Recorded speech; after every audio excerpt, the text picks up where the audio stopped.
Señor, tu misericordia, queremos levantar las cosas pesadas de nuestros corazones, de nuestras vidas, Señor.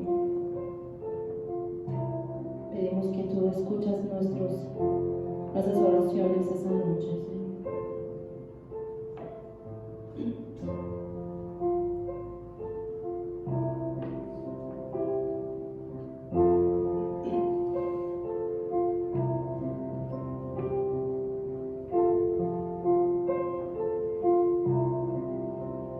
Se ha batido y dolido estás, y cansado del peso cargar, Cristo nos llama. Si al final del camino estás, sin saber hacia dónde mirar, Cristo nos llama.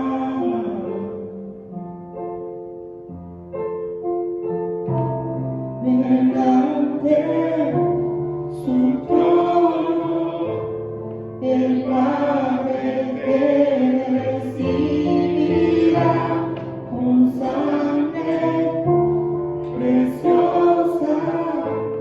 Jesús por nuestra maldad.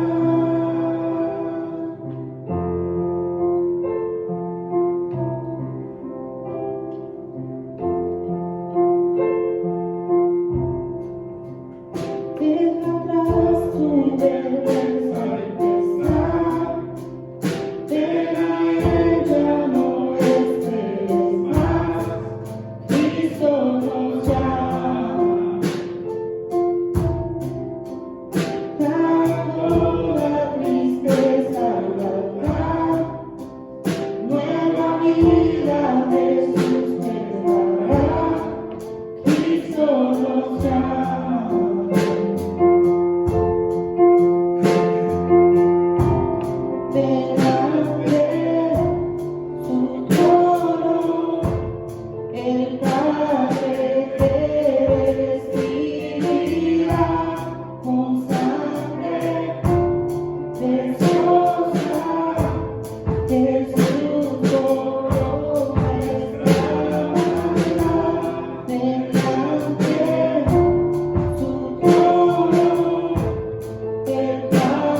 Jesús borró nuestra maldad, ven ante su trono, el Padre te recibirá con sangre preciosa.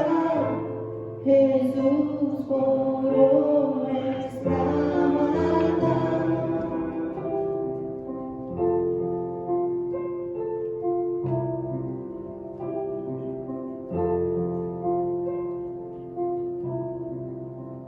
Hasta un día llega fuerte de su amor a todos contaré. No, pues nos da mucho gusto verlos a todos, bienvenidos, gracias al Señor que podemos estar aquí nuevamente y bueno, pues lástima de los que no pudieron llegar.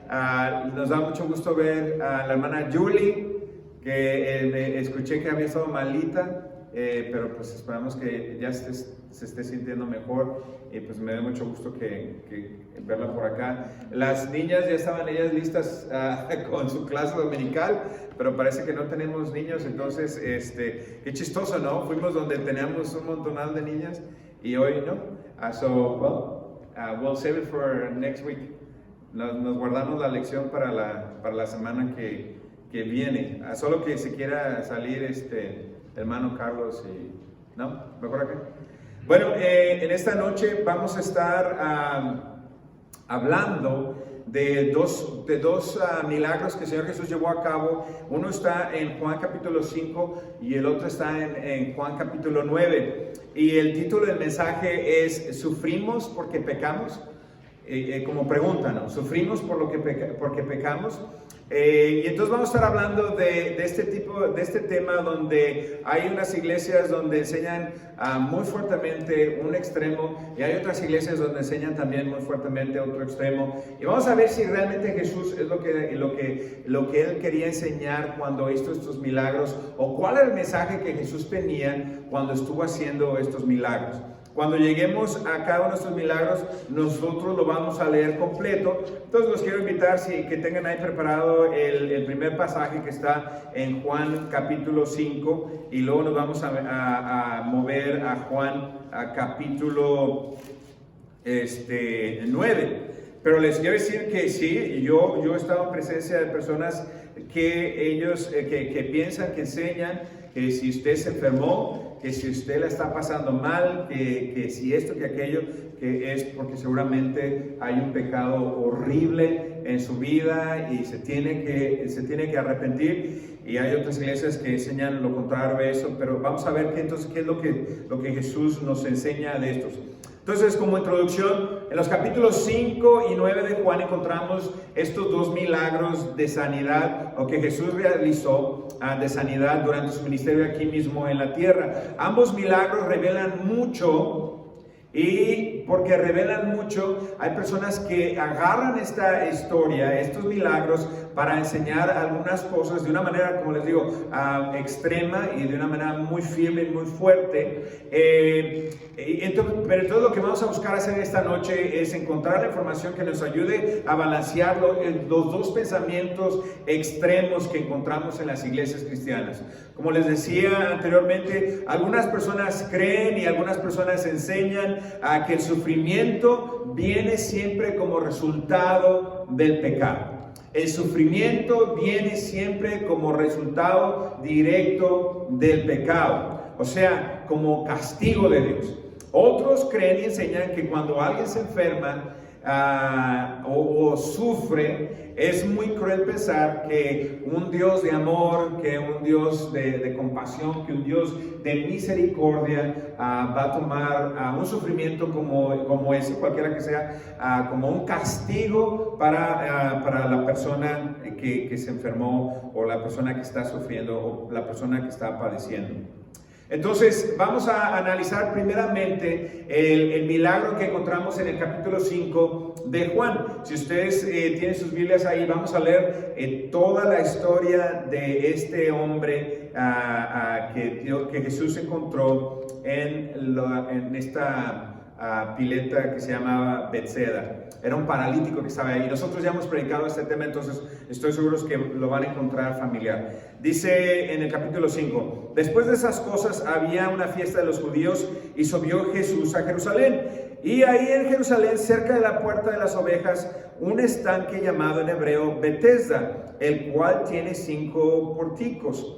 En estos yacía una multitud de enfermos, ciegos, cojos y paralíticos que esperaban el movimiento del agua, porque un ángel descendía de tiempo en tiempo al estanque y agitaba el agua. Y el que primero descendía al estanque después del movimiento del agua quedaba sano de cualquier enfermedad que tuviese. Había ahí un hombre que hacía 38 años que estaba enfermo. Cuando Jesús lo vio acostado y supo que llevaba ya tiempo así, le dijo, ¿quieres ser sano? Señor, le respondió el enfermo, no tengo quien me meta en el estanque cuando se agite el agua, y entre tanto que yo voy, otro desciende antes que yo.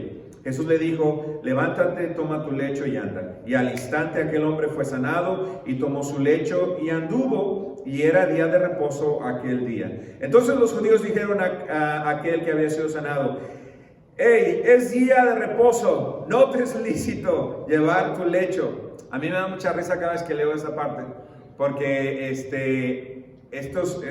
varones eran tan religiosos y eran tan fanáticos que regañaban al pobre cojo porque en lugar de estar cojeando, estaba caminando sanamente y llevaba en sus manos su, ¿cómo se dice? Su lecho. Entonces lo regañaron por eso, fíjense nada más. Dice, no te es lícito llevar tu lecho. Él le respondió, el que me sanó, él mismo me dijo, toma tu lecho y anda. Entonces le preguntaron, ¿quién es el que te dijo, toma tu lecho y anda? Y el que había sido sanado no sabía quién fuese, porque Jesús se había apartado de la gente que estaba en aquel lugar. El 14, aquí es el meollo del asunto. En el versículo 14 dice, después le halló Jesús en el templo y le dijo, mira, has sido sanado, no peques más, para que no te venga alguna cosa peor. Mira, has sido sanado, no peques más, para que no te venga alguna cosa peor. Algunas cosas para aclarar en el pasaje. Cuando hablamos de este pasaje, nosotros aclaramos que Juan lo que hace, él está relatando la creencia de la gente, pero en ningún momento afirma que había un ángel que bajaba y que tocaba el agua y que el primero que llegaba iba a ser sanado. Simplemente lo que estaba diciendo Juan, él estaba hablando de lo que creía la gente, de esta idea, de esta historia urbana que tenía la gente. Entonces nosotros cuando hablamos de esto descubrimos que era solamente una tradición, pero que no era verdadero. Lo segundo que nos dio tristeza cuando hablamos de esto es de que el hombre, en lugar de decir, Señor Jesús, sáname, él en lugar de contestar, sí quiero ser sano, se empieza a quejar de que se siente abandonado, que nadie lo ayuda, y llevaba 38 años así, padeciendo de esta manera. Y el último, que por el versículo 14, Jesús parece indicar entonces que si este hombre había estado padeciendo por 14 años, era por consecuencia de su pecado, porque dice, mira que ya no peques para que no te venga algo peor. Entonces, en este capítulo 5 de Juan encontramos el caso de este paralítico en el estanque llamado Bethesda. Después de que Jesús lo sana, Jesús se lo vuelve a encontrar al día siguiente en el templo. Finalmente este hombre tiene el acceso al templo, porque como era una persona paralítica por tanto tiempo, no le estaba permitido accesar al templo. Finalmente él tiene el corazón en el lugar correcto y puede entrar ya al templo para dar gracias, para alabar a Dios, para regocijarse con las personas que estaban ahí. Y ahí se encuentra con Jesús nuevamente y Jesús le dice, mira que has quedado sano, no vuelvas a pecar, no sea que te ocurra algo peor. Entonces, en el caso de este hombre, no hay duda de que fue el pecado la causa de sus 38 años de padecimiento y de sufrimiento. De hecho, el nombre de este estanque, que nosotros traducimos al español como Bethesda, significa casa de misericordia. Significa casa de misericordia. Entonces, ¿qué fue lo que hizo Jesús en esta ocasión? Jesús trajo sanidad misericordiosa a un hombre que en realidad no merecía su misericordia, a un hombre que no merecía ser sanado. Ya que sus pecados, o su pecado, no sabemos cuál fue el pecado de este hombre que lo tuvo así encadenado por 38 años, pero por su pecado había él estado en cautiverio, a un cautiverio físico y espiritual por muchos años. Pero lo importante de este evento no es predicar que si pecas, lo más seguro es que te encuentres en un tiempo de sufrimiento por 38 años. Ese no es el punto de este relato. El punto de este relato está basado en la misericordia de nuestro Señor Jesucristo, que por su misericordia sana a un hombre que no merecía ser sanado. Entonces, nosotros no enseñamos que tengas miedo a Dios, porque cuando pecas Él te va a traer castigo a ti y vas a sufrir. Pero más bien enseñamos que somos pecadores y que por nuestro pecado no somos merecedores de la misericordia de Dios. Aún así, cuando venimos postrados ante Él y pedimos perdón y rogamos por su misericordia, Él es bueno, Él es santo, Él es lleno de gracia para compartirnos, para darnos de su misericordia y para traer sanidad a nuestra vida. Pero en ningún momento podríamos nosotros decir que somos merecedores de esa misericordia. Entonces, lo más importante de este evento milagroso no es tanto en el enfoque de la persona de este paralítico, pero en la persona de Jesús. Ahí es la importancia. La importancia está en la persona de Jesús. Jesús nunca en su tiempo ministerial acá, nunca hizo nada al azar. Siempre lo que Él hizo, lo hizo con un propósito. Por eso cuando Jesús terminó su ministerio aquí en la tierra, todavía quedaron muchos enfermos, todavía quedaron muchos necesitados, todavía quedaron muchos pobres. Pero a la persona que sanó, a la persona que Él bendijo, a la persona que Él restauró, a la persona que Él resucitó, lo hizo con el propósito de enseñarnos algo. Y en este caso, en este momento, en el capítulo 5, con respecto a este paralítico, los elementos claves de su enseñanza para nosotros son dos. Que Jesús, el primero, aquí nos está mostrando que Jesús es igual que el Padre en autoridad y en acción. Y el número dos, que hubo suficientes testigos oculares que dieron testimonio que Jesús era quien proclamaba ser. Y número 3, que la misericordia de Dios es grande, tanta como para traer sanidad a un hombre que ni la pidió, que ni la buscó y que ni la merecía. Pero en su gran bondad y en su gran misericordia, este hombre fue sanado. Y ahora nos vamos al capítulo número 9. Capítulo número 9, y aquí nos vamos a encontrar algo muy diferente. Es el segundo milagro del que vamos a estar hablando y encontramos una situación muy diferente. Capítulo 9, ya lo encontraron ahí mismo, de San Juan.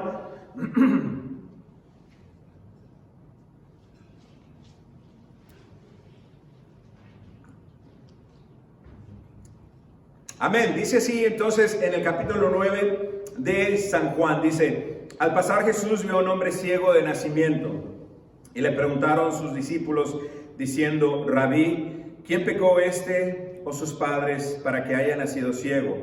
Jesús respondió: no es que pecó este ni sus padres, sino que para que la obra de Dios se manifieste en él, me es necesario hacer las obras del que me envió, entre tanto que el día dura. La noche viene cuando nadie puede trabajar. Entre tanto que estoy en el mundo, la luz soy del mundo.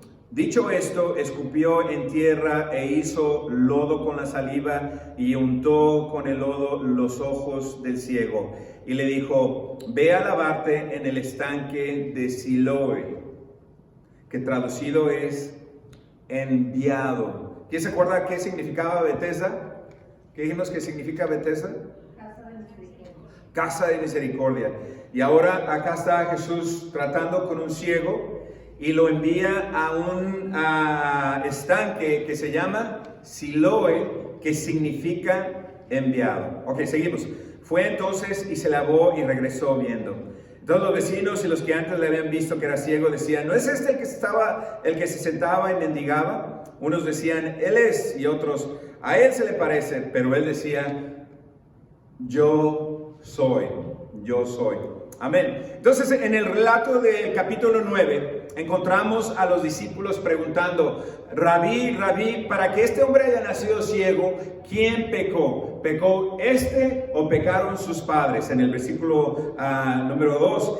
Pero Jesús le responde, ni pecó él y ni pecaron sus padres, sino que esto sucedió para que la obra de Dios se hiciera evidente en su vida. Lo que nosotros podemos decir de esto es que la soberanía de Dios y su plan de providencia se demostró y se llevó a cabo y se hizo evidente por medio de la enfermedad de este hombre. De hecho, el versículo 6 nos dice que Jesús escupió en el suelo, que hizo el barro con la saliva, que se lo untó en los ojos del hombre y que lo manda diciendo, ve y lávate en el tanque de Siloé. Entonces, en esta ocasión, Jesús toma la oportunidad para enseñar los motivos o los propósitos por los cuales Él fue enviado. Vamos a ver la enseñanza que Jesús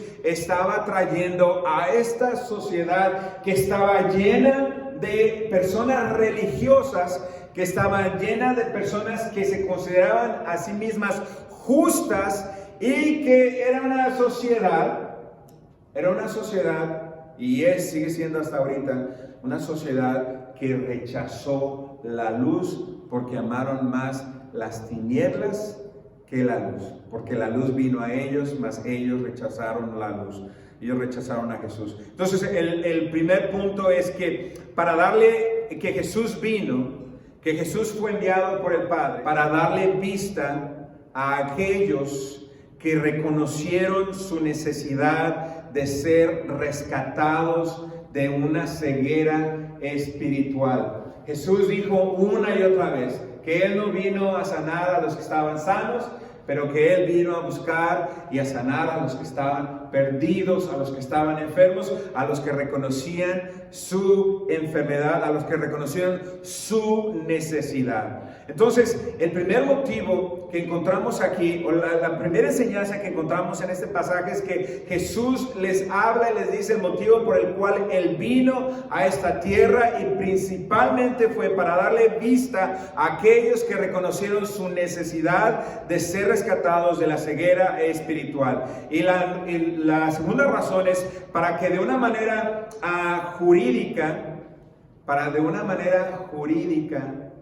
cegar a aquellos que por su autojustificación fueron incapaces de reconocer su necesidad espiritual de la luz de Dios. La Biblia nos dice que la luz vino a ellos, pero que la rechazaron porque amaron más las tinieblas que estos líderes religiosos no solamente eran líderes religiosos, pero si recordamos, Israel era un estado teocrático. Esto significa que eran los altos religiosos los que tenían el poder, el control del país, o sea, eran los que ponían la ley, eran los que llevaban a cabo la ley, etc. Bajo la supervisión de los romanos, porque ellos estaban bajo el dominio romano, pero ellos eran los que instituían las leyes en el país de Israel. Nosotros podemos entender pues que cuando un corazón se rechaza la verdad de Jesucristo y se autojustifica, donde dice yo no necesito a Jesús, yo soy lo suficientemente bueno, yo soy lo suficientemente sabio, yo soy lo suficientemente inteligente como para guiarme, como para llegar al lugar donde necesito llegar, y rechaza la luz, entonces esa persona es cegada por Jesucristo, donde es entregado a su concupiscencia y ya simple y sencillamente a tener la oscuridad o las tinieblas como su realidad. Entonces, en este pasaje, Jesús declara que Él es la luz del mundo.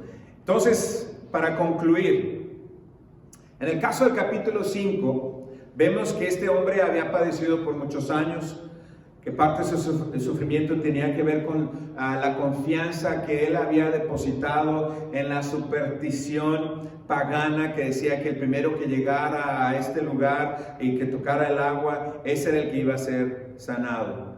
Y nosotros vemos que cuando Jesús le pregunta que si quería él ser sanado, él, en lugar de decir, sí, sáname Señor, se queja de la falta de ayuda, del injusto que es Dios, etcétera, etcétera. Aún así, por la misericordia de Dios, él recibe la sanidad. Jesús lo toca, él es sanado a pesar de su superstición, a pesar de su pecado y a pesar de su incredulidad. La misericordia de Dios fue grande y suficiente para sanar a esta persona, aún a pesar de sí mismo, aún a pesar de sí mismo. En el segundo caso, la falta de vista de este hombre, de este ciego, la razón por la que Dios permitió que este hombre fuera ciego y que estuviera ahí al paso de Jesús, fue para que reflejara la ceguera de la tradición religiosa de aquellos tiempos y de aquellos lugares, en los cuales, si ustedes recordarán, se creía que la bendición de Dios se veía solamente por medio de la riqueza y de la salud del individuo. Entonces, por lo tanto, si alguna persona carecía de riquezas y luego aparte de eso carecía de salud, lo que se creía es que era evidencia del juicio de Dios, del castigo de Dios sobre esta persona, sobre dicha persona. Total que ambos extremos son explicaciones inadecuadas de la verdad y de la gracia de Dios. El problema es que nosotros muchas veces como iglesia, y cuando digo nosotros como iglesia no me refiero a nosotros aquí localmente, pero en general a la iglesia universal de Cristo que está reflejada en la iglesia local por todas partes del mundo. Muchas veces nosotros como cristianos, como iglesia, tomamos radicalmente cualquiera de estos extremos y en lugar de portarnos de una manera amorosa, en lugar de portarnos de una manera misericordiosa, en lugar de recibir al pecador y hablarle de la misericordia de Dios, nos portamos como personas que emiten juicio.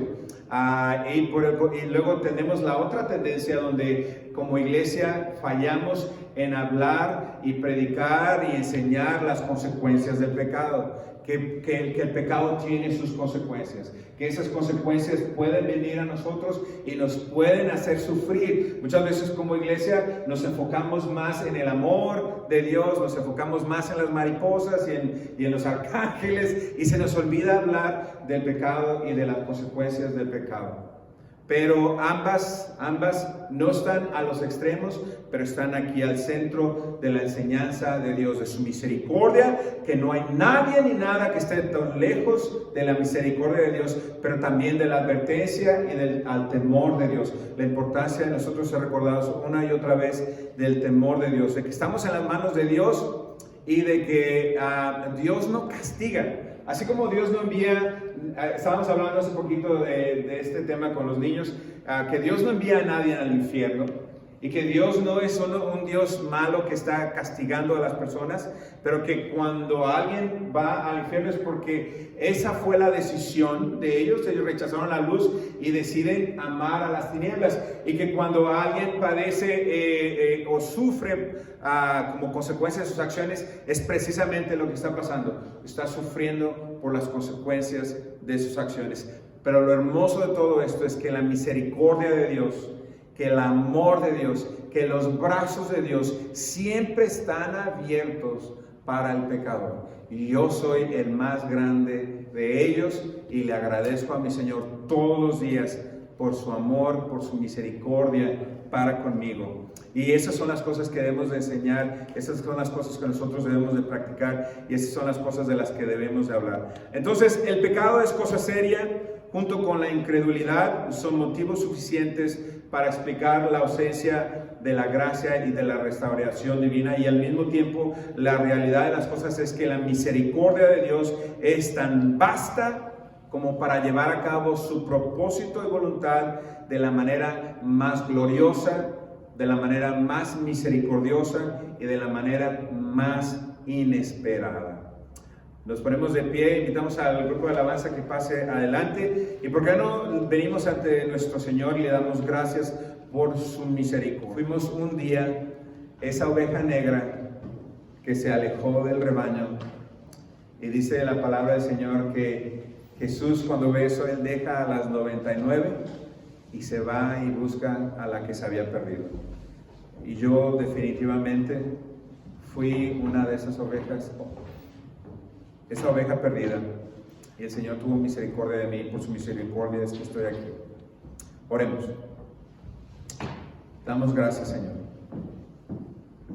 porque el juicio y la justicia son cosas tuyas, Señor. Nosotros no somos nadie ni nada para emitir juicio sobre nadie. Ayúdanos, Señor, más bien a concentrarnos en tu misericordia y de hablarle, Señor, a aquellos que están lejos de ti, a hablarles siempre de tu misericordia y cómo tú siempre estás listo y dispuesto a recibirles con amor, sin crítica y sin juicio. Pero también, Señor, ayúdanos a recordar que nuestras acciones tienen consecuencias. Y que si tenemos un pecado en nosotros sin confesar, sin tratar, sin arrepentirnos del mismo, que tarde que temprano la consecuencia de ese pecado nos alcanza. Hay muchas cosas que no entendemos, hay muchas cosas que se nos escapan, pero si hay algo de lo que podemos salir de aquí convencidos, es que tu misericordia es grande, que tu amor es grandioso y siempre fiel, siempre disponible y siempre dispuesto a perdonarnos y a limpiarnos de toda maldad.